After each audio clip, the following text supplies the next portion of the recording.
Mani elim, illatim, oyginidagi go'zal axloq degan libosi bor millatim. Qo'lini ko'ksiga doim bosgan o'zbegim. Mani elim, g'ururim, jonim fido bo'lsin agar u mani kamida har dam.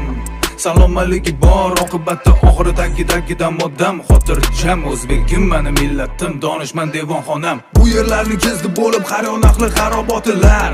Devonayu mashoyix abdollar, Ibn Sino bobolarim, Hazrati Naqshband darajati ulug'lar, balogardonlar.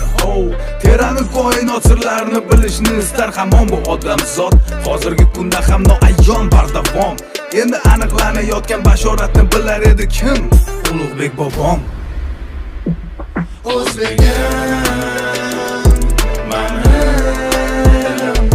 o'zbegim, millatim, mani g'urur. Zaminim elim go'da yanada bepayon, har tomon du Samarqand, Buxoro, Xiva tomon. Bo'ldimga doim mani, yana bu markazim dono dunyoning olamida mani. Olamida mani. Minnatdorman, shukr qilarim bor kecha-yu kunduz.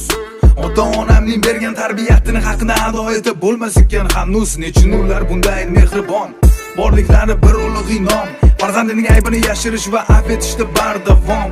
Chunki ular ham vaqtida shunday tarbiyat ko'rgan.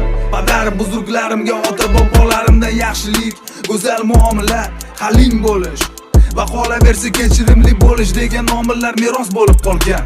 Har bir o'zbekning olgan tarbiyati shu. Lekin avlodi Timuriy nasllab mana men bu fidokor. Atadim umuman olganda borimni, hattoki har doim gadoyim bo'lsa ham roziman umrbod.